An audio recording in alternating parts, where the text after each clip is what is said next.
LA Knight. Yeah. God, that was hilarious. My man got a pop even while being roasted. I don't know about you guys, but I'm very excited about this rivalry. You may believe that LA Knight deserves more. Maybe he should go for the World Heavyweight Championship. But I believe this rivalry is perfect for LA Knight right now. We have two very similar guys with major differences, and it already got personal. And LA Knight's promo was great. If you're not a hardcore wrestling fan or you don't like LA Knight that much, this was a promo that probably resonated with most people. It's kinda wild, man. Monday Night Raw was not that bad. We got a Shinsuke heel turn, Chad Gable finally getting a push, and this promo which might end up being one of the best promos of the year. It is kinda odd though that we got a rivalry between a Raw and a SmackDown superstar. A little mark in me just lights up, and I wanna complain about WWE breaking the draft rules. But I'ma let it slide because this is exciting. One of the best things I liked about this episode of Raw is the fact that we got new commentary. Michael Cole is the GOAT. One of the guys that always had the reputation of being the worst commentator in WWE history for whatever reason. I don't even know why. I actually always liked Cole.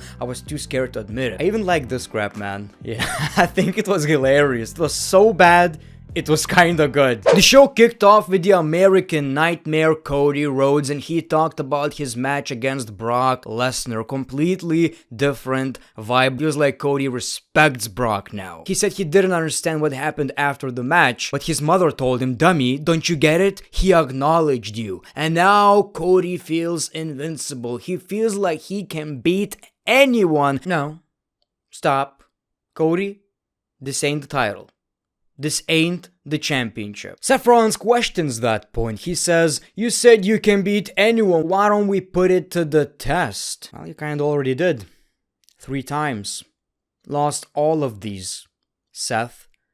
Don't you think? Of course, we got the Judgment Day. They were without Finn Balor. Priest says, "You do not run Monday Night Raw. We run Raw. You don't dictate title shots. I do." Lesnar may be done with Cody, but Dominic is not. Dominic is the true workhorse of the WWE, not Cody. Finn Balor suddenly attacks Rollins, and we got a brawl. We also got Sami Zayn with the save, and it's clear we're getting that 6-man tag team match. But Seth Rollins does not want to tag with Cody Rhodes, which is something that WWE always used to forget. Oh, you guys had a rivalry back in the day?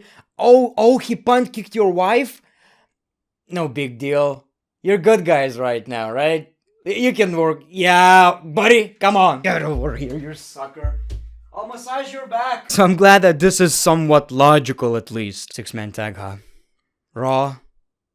Never change. Adam Pearce decided to give these 4 men the opportunity to become the next Intercontinental Champion when he put them in a fatal 4-way #1 contenders match. Everyone is excited, and I absolutely love this. This picture alone makes me think, wow, the mid-card scene is looking really good in the WWE. Mid-card may not sound like a very prestigious word, I get it, but now since Gunther is the Intercontinental Champion, I think right now becoming a mid-card champion is a bigger deal than ever before. So we got the fatal 4-way match. The show was in Chad Gable's hometown. He got a huge pop, and we know the rule in the WWE. When a match is happening in your hometown, you are probably going to lose. Well, first of all, the match was really fun. I just wish WWE would give us more triple threats, fatal 4-ways instead of multi-man tag team matches. Like, I can't even explain how much more fun these are. And thankfully, Chad Gable actually won the match. He's the #1 contender. He even celebrated with his son, and that's one of the most wholesome things I've ever seen. It's so cute.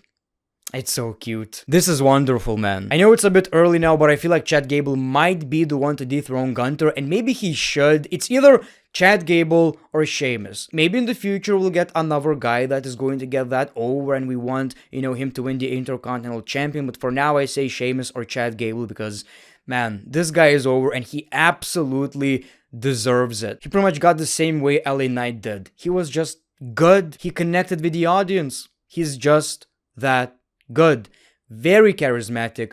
unbelievable in the ring. People compare him to Kurt Angle a lot, and I think that comparison is more legit than ever before. Yes, they're both Olympic wrestlers, I get that comparison, but Kurt Angle was unbelievable in the ring while also being very, very charismatic. And Chad Gable, it's like his son. So Kurt, I say check that DNA test. I think it might not be Jordan for 2 reasons, actually. Seth Rollins does not want to work with Cody, but Sami Zayn says, let's focus on the match. Let's try to get along because these men attacked Kevin Owens, which is your friend and your friend. I completely forgot about the Seth Rollins and Kevin Owens friendship. Now, the thing is, during that first segment, you can see that Sami Zayn got injured. My man got some sort of a elbow boner, and the same thing happened to John Cena. From what I understand, it's not serious or possibly not serious, so hopefully that's the case. But we got another one. Sonya Deville is injured. Man, these championships cursed. This shit's 100% cursed. LA Knight is taking some photos and the Miz is pissed. He doesn't get the hype. He feels like LA Knight is overpushed, which is kinda the story WWE are going with, and I absolutely love it. More on that in a second. We got Bronson Reed versus Shinsuke Nakamura. It seems like Shinsuke Nakamura is getting some kind of a career resurgence because,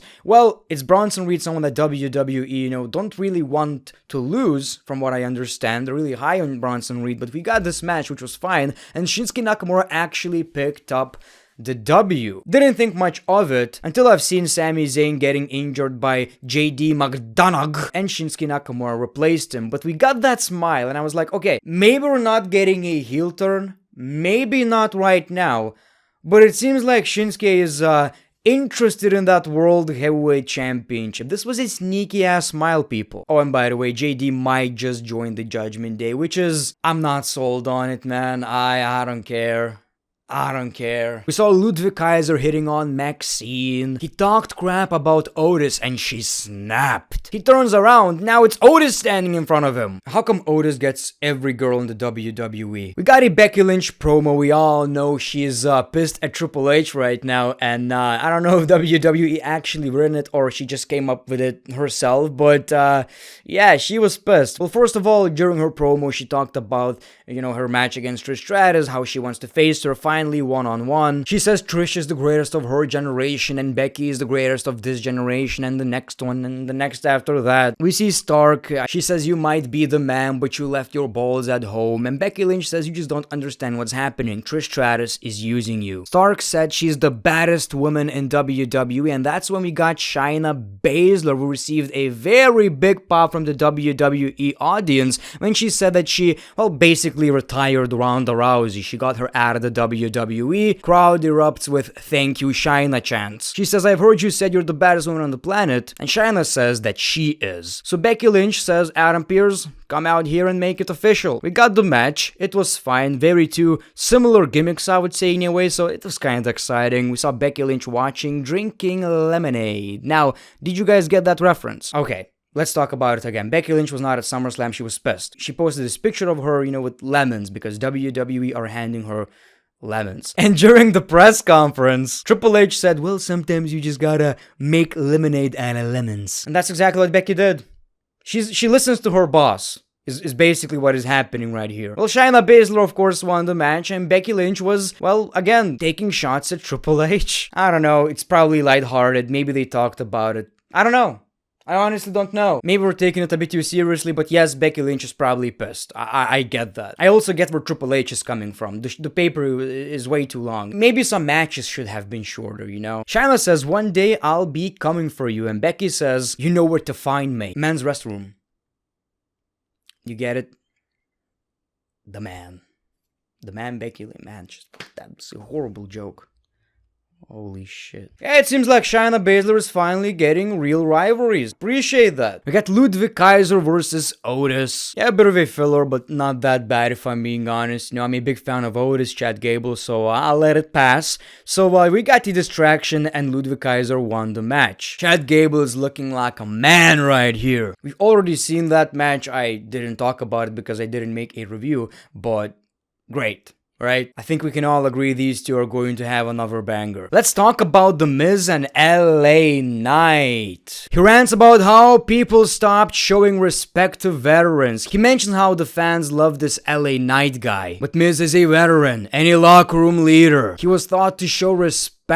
Introduce yourself when you walk into a locker room, shake hands. He's tired of being disrespected from the so-called new talent. We see LA Knight, big pop. LA Knight wanted to introduce himself, but The Miz didn't shake his hand. Miz says LA Knight is what you get when you strip away all the good from The Miz. Just a flavor of the month. LA Knight is nothing but an Attitude Era fanboy playing cosplay in his ring. People chant tiny balls. LA Knight says, I don't have a problem with you, but you don't want to make this personal. And then The Miz goes on another rant. He talks about his history in the WWE, all of his accomplishments. He made himself indestructible to anyone in the locker room. He's been out here for 20 years. What has LA Knight done? Already a very good promo, making it personal. This is where The Miz is at his best, right? Just ranting about shit. But this is where it got good. LA Knight says, so personal it is. All these years he's been making himself a dangerous man. He's been scratching and clawing, looking in from the outside while this place bet on all the wrong horses, including The Miz. Wow. He was just waiting for the right opening. You're here because you're safe. They knew they could kick Miz around and kick him out of the locker room, and he would take it. LA Knight is not about that. He's a dangerous man. He's not a pushover. He's not to be messed with. And that's the difference. LA Knight said that Miz's career doesn't matter anymore because it's down the toilet. He doesn't mind making Miz a stepping stone and walk into the main event scene. And Miz is angry. I'm not a stepping stone. I'm a main eventer. LA Knight says, chill, I'm not talking about these two little stepping stones. You're not on my level. While I'm looking you right in the face. Prove me wrong. The Miz was about to fight. Then he hesitated. And of course, The Miz using Miz tactics. But you know what? He still got his ass kicked. LA Knight got a huge pop and even got to shake Miz's hand. So far out of everything we've seen,